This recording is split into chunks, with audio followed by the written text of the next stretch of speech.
Hello दोस्तों, mastermind class में आप लोगों का स्वागत है। एसएससी जीडी का अभी एग्ज़ाम चल रहा है और प्रत्येक शिफ्ट में कृषि से संबंधित एक क्वेश्चन देखने को मिल रहा है। तो आइए आज हम लोग कृषि से बनने वाले सभी इम्पोर्टेंट क्वेश्चन को देखेंगे। इस वीडियो को देखने के बाद कृषि से संबंधित एक भी क्वेश्चन नहीं छूटेगा, इस बात की गारंटी है। और इस वीडियो में हम लोग कृषि से संबंधित बनने वाले हर एक इम्पोर्टेंट क्वेश्चन को देखेंगे, लेकिन स्पीड में देखेंगे। मतलब कि एग्जाम को मद्देनजर रखते हुए इस वीडियो को बनाया जा रहा है। स्पीड में इसमें रिवीजन सिर्फ किया जाएगा, तो आप लोग इस वीडियो को जरूर अंत तक देखिएगा।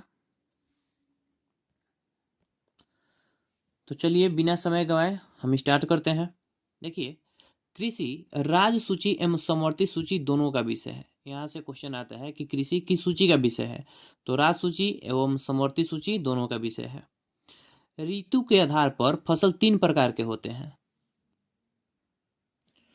पहला है रबी फसल, खरीफ फसल और जायद फसल।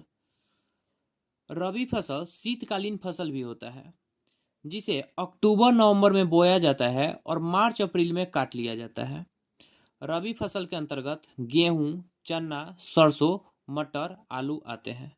यहाँ से क्वेश्चन आएगा कि रबी फसल कब बोया जाता है, तो अक्टूबर नवंबर में। रबी फसल कब काटा जाता है, तो मार्च अप्रैल में। रबी फसल के अंतर्गत कौन कौन से आते हैं, तो गेहूं, चना, सरसों, मटर और आलू। अगला है खरीफ फसल। खरीफ फसल जून जुलाई में बोया जाता है और अक्टूबर नवंबर में काट लिया जाता है। खरीफ फसल के अंतर्गत धान, कपास, ज्वार और बाजरा आते हैं। तो ध्यान रखना है, क्वेश्चन आएगा कि खरीफ फसल कब बोते हैं, जून जुलाई में। कब काटा जाता है, अक्टूबर नवंबर में। धान कैसा फसल है, तो खरीफ फसल। कपास, ज्वार, बाजरा किसके अंतर्गत आता है, तो खरीफ फसल के अंतर्गत आता है। तीसरा है जायद फसल। इसे मार्च अप्रैल में बोया जाता है और मई जून में इसे काट लिया जाता है। जायद फसल के अंतर्गत खीरा, ककड़ी, तरबूज और खरबूज आता है। इसके अलावा एक नगदी फसल भी होता है। नगदी फसल मतलब वैसा फसल जिसे व्यापार के दृष्टि से किया जाए, जिसे बेचने के बाद तत्काल फायदा हो। इसके अंतर्गत गन्ना और तंबाकू आता है। ध्यान रखना है, गन्ना तंबाकू कैसा फसल है, तो नगदी फसल है। आगे देखिए, रबी फसल को सर्वाधिक लाभ पश्चिमी विक्षोभ पहुंचाती है, जबकि खरीफ फसल को सर्वाधिक लाभ दक्षिणी पश्चिम मानसून पहुंचाती है। यहाँ से क्वेश्चन आएगा कि किस मानसून के कारण रबी फसल को सर्वाधिक लाभ होता है, तो पश्चिमी विक्षोभ। और किस मानसून के कारण खरीफ फसल को सर्वाधिक लाभ होता है, तो दक्षिण पश्चिम मानसून। यह एक पवन होता है। आगे देखिए, विश्व का मुख्य खाद्य फसल है गेहूं, जबकि भारत का मुख्य खाद्य फसल है चावल। कृषि विश्वविद्यालय की स्थापना 1960 में उत्तराखंड के पंतन नगर में किया गया था। आगे देखिए, हरित क्रांति। यहाँ से एसएससी जीडी में बहुत बार क्वेश्चन आ रहा है, हर एक शिफ्ट में लगभग क्वेश्चन आ रहा है। हरित क्रांति शब्द सबसे पहले यूज किया था विलियम बट। हरित क्रांति, जिसे ग्रीन रेवोल्यूशन के नाम से भी जानते हैं हम लोग। हरित क्रांति शब्द कौन लाया था, तो विलियम बट लाया था। हरित क्रांति विश्व स्तर पर हरित क्रांति के जनक मानते हैं हम लोग नॉर्मन बोरलॉग को, जबकि भारत में हरित क्रांति के जनक है एम.एस. स्वामीनाथन। ध्यान रखना है, विश्व में हरित क्रांति के जनक नॉर्मन बोरलॉग, जबकि भारत में हरित क्रांति के जनक एम.एस. स्वामीनाथन। हरित क्रांति 1966 से 67 में आया था, जिसका संबंध तीसरी पंचवर्षीय योजना से है। देखिए, हरित क्रांति के आने से सर्वाधिक लाभ गेहूं और चावल के उत्पादन में हुआ था। मतलब कि गेहूं और चावल के उत्पादन में वृद्धि हुआ था एवं मोटे अनाज के उत्पादन में कमी हुआ था। देखिए, हरित क्रांति की संकल्पना पंडित नेहरू ने की थी, लेकिन आया इंदिरा गांधी के समय में था। ध्यान रखना, हरित क्रांति की संकल्पना पंडित जवाहरलाल नेहरू किए थे, आया था इंदिरा गांधी के समय। और अंतरिम मंत्रिमंडल एवं स्वतंत्र भारत के प्रथम कृषि मंत्री थे राजेंद्र प्रसाद। आगे देखिए, ऑपरेशन फ्लड की शुरुआत हुआ था 1970 में, और ऑपरेशन फ्लड का संबंध है श्वेत क्रांति से, और श्वेत क्रांति का संबंध है दुग्ध उत्पादन से। क्वेश्चन आता है कि ऑपरेशन फ्लड की शुरुआत कब हुआ था, तो 1970 में। श्वेत क्रांति का संबंध किससे है, तो दूध उत्पादन से है। और श्वेत क्रांति के जनक किसे मानते हैं, तो वर्गीज कुरियन को। 4 क्वेश्चन ध्यान रखना है। ऑपरेशन फ्लड यानी कि दूध उत्पादन से संबंधित है या श्वेत क्रांति से संबंधित है। ऑपरेशन फ्लड की शुरुआत हुआ था 1970 में और श्वेत क्रांति के जनक है वर्गीज कुरियन। आगे है सदाबहार क्रांति, जिसे दूसरा हरित क्रांति के नाम से भी हम लोग जानते हैं। दूसरा हरित क्रांति आया था 1990 में। ये आया था प्रथम हरित क्रांति की कमियों को दूर करने के लिए। मतलब कि पहली हरित क्रांति जब आया था तो गेहूं और चावल के उत्पादन में तो वृद्धि हुआ था, लेकिन मोटे अनाज के उत्पादन में कमी हो गया था। तो यही कमी को दूर करने के लिए आया था सदाबहार क्रांति, जिसे हम लोग दूसरा हरित क्रांति के नाम से जानते हैं, जो आया था 1990 में। ठीक है। अगला है इंद्रधनुषीय क्रांति। सभी क्षेत्रों में वृद्धि को लेकर जो क्रांति आई उसे ही इंद्रधनुषीय क्रांति के नाम से जानते हैं। आगे देखिए, विभिन्न कृषि क्रांति। यहां से क्वेश्चन बहुत आता है। हरित क्रांति खाद्यान्न उत्पादन से संबंधित है, जबकि श्वेत क्रांति दुग्ध उत्पादन से। नीली क्रांति का संबंध है मत्स्य उत्पादन से। भूरी क्रांति का संबंध उर्वरक उत्पादन से है। रजत क्रांति का संबंध अंडा उत्पादन से है। पीली क्रांति का संबंध तिलहन उत्पादन से है। कृष्ण क्रांति का संबंध बायोडीजल से है। लाल क्रांति टमाटर या मांस उत्पादन। गुलाबी क्रांति झींगा मछली उत्पादन। बादामी क्रांति मसाला उत्पादन। सुनहरी क्रांति फल उत्पादन। अमृत क्रांति नदी जोड़ो परियोजना। जबकि गोल क्रांति आलू उत्पादन और स्वर्ण क्रांति बागवानी उत्पादन से संबंधित है। खाकी क्रांति चमड़ा उत्पादन और काली क्रांति का संबंध है कच्चा तेल से। आगे देखिए, कृषि पद्धतियां। इससे संबंधित जितने भी कृषि होते हैं उसको देखेंगे हम लोग। देखिए, पहला है स्थानांतरित कृषि, जिसे हम लोग पैरा पद्धति कृषि के नाम से भी जानते हैं। स्थानांतरित कृषि सबसे प्राचीनतम कृषि विधि है। सबसे प्राचीनतम कृषि स्थानांतरित कृषि है। यह कृषि जंगली इलाका में होता है आदिवासियों के द्वारा। आदिवासी लोग क्या करते हैं, जंगलों में पेड़ पौधे को काट देते हैं और काटने के बाद इसे जलाते हैं, उसके बाद कृषि करते हैं।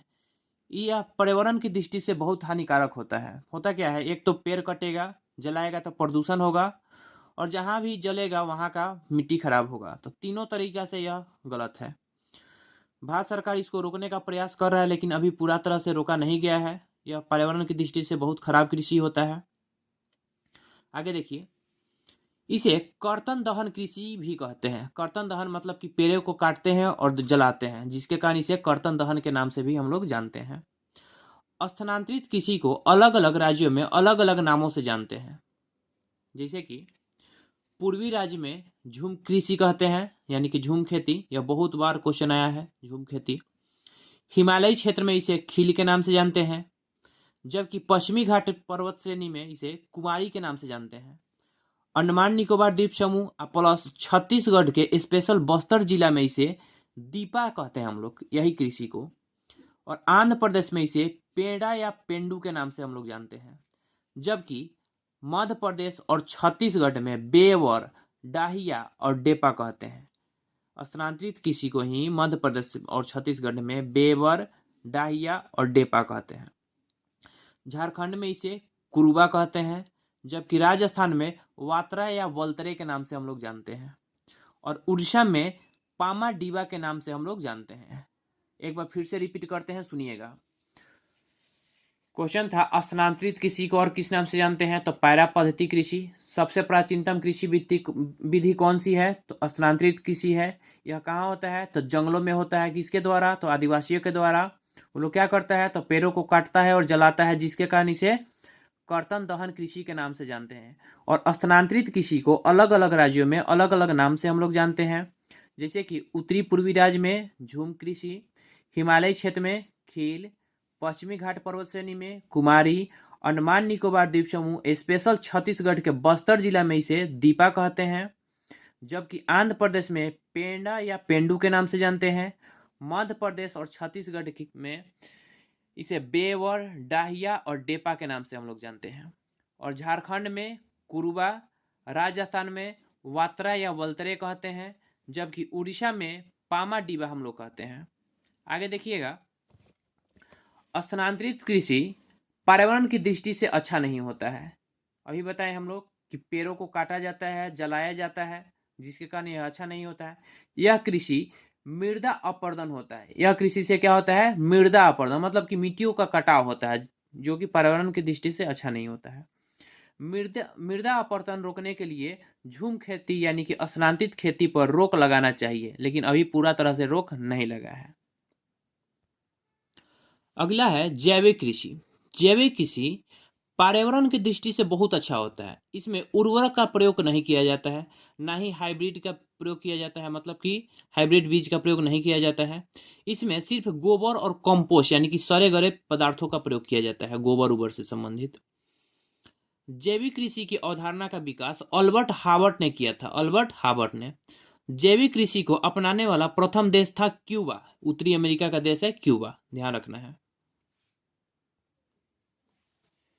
जैविक कृषि को बढ़ावा देने का कार्य भारत सरकार ने 10वीं पंचवर्षीय योजना 2002 से 2007 तक जो कि चला था, 10वीं पंचवर्षीय योजना, इसी में किया था। याद रखना है, जैविक कृषि को बढ़ावा देने का कार्य भारत सरकार कब किया था? तो 10वीं पंचवर्षीय योजना में किया था। 10वीं पंचवर्षीय योजना का कार्यकाल कब से कब तक है? तो 2002 से 2007 तक।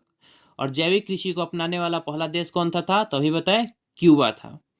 जैविक कृषि के शब्द का प्रयोग सबसे पहले कौन किया था, मतलब कि उसकी अवधारणा कौन दिया था? तो अल्बर्ट हावर्ट ने किया था। अगला है राष्ट्रीय जैविक कृषि परियोजना। राष्ट्रीय जैविक कृषि परियोजना आया था कब? तो 2007 में। 2004 में आया था। 2004 राष्ट्रीय जैविक कृषि परियोजना 2004। और 100% जैविक कृषि करने वाला राज्य है सिक्किम। सिक्किम है 100% जैविक कृषि अपनाने वाला पहला राज्य है सिक्किम। जबकि 100% जैविक कृषि को करने वाला भारत का प्रथम केंद्र शासित प्रदेश है लक्षद्वीप। दोनों क्वेश्चन आया हुआ है एग्जाम में, इसलिए ध्यान रखना है। जैविक कृषि अपनाने वाला पहला राज्य कौन सा है 100%? तो सिक्किम है। और 100% जैविक कृषि करने वाला भारत का पहला केंद्र शासित प्रदेश कौन सा है? तो लक्षद्वीप है। जैविक कृषि स्वास्थ्य के लिए लाभदायक होता है। आगे देखिए, मिश्रित कृषि। मिश्रित कृषि किसे कहते हैं? तो जब किसान के द्वारा एक साथ पशुपालन और कृषि किया जाए, उसे ही हम लोग मिश्रित कृषि कहते हैं।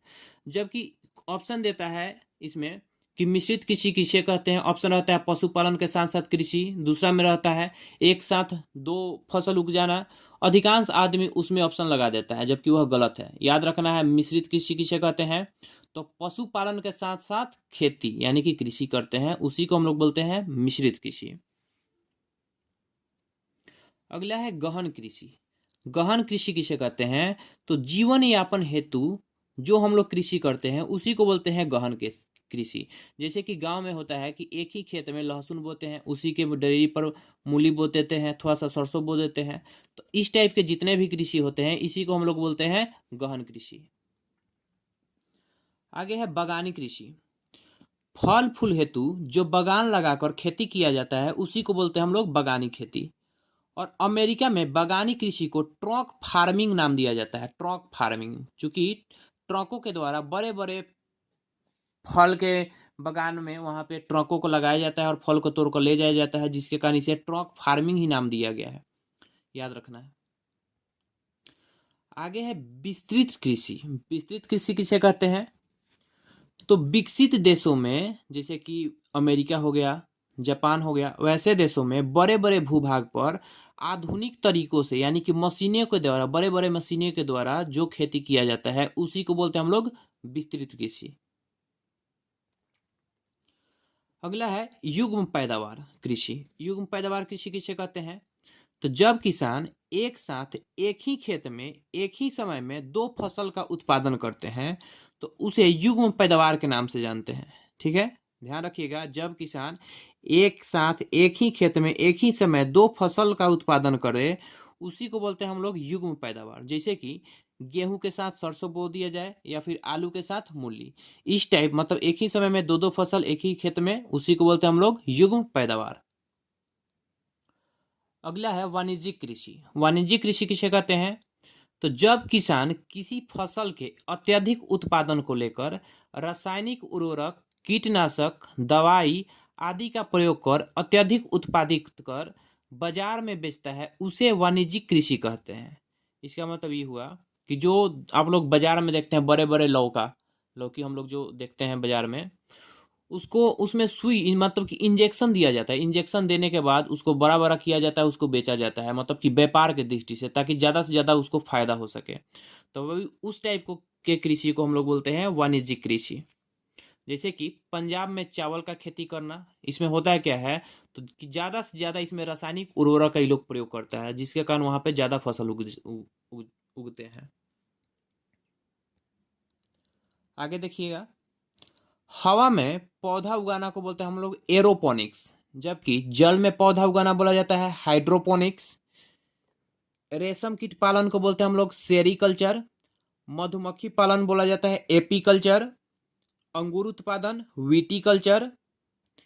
बागवानी उत्पादन हार्टिकल्चर। मत्स्य पालन पिशीकल्चर। केंचुआ पालन वर्मी कल्चर। एक और ध्यान रखना है कि किसानों का मित्र कृषि कहते हैं तो केंचुआ को बोलते हैं। फूलों की खेती फ्लोरिकल्चर। फलों का उत्पादन पोमोकल्चर। और सब्जियों का उत्पादन ओलेरीकल्चर कहते हैं। तो इस वीडियो में यहीं तक रखते हैं, नहीं तो यह वीडियो लंबा हो जाएगा और कृषि से संबंधित एक और वीडियो बना दिया जाएगा जिसमें यह चैप्टर पूरा कंप्लीट हो जाएगा। और अगर आप लोगों को यह वीडियो अच्छा लगे तो प्लीज़ लाइक, शेयर और सब्सक्राइब जरूर करें। धन्यवाद।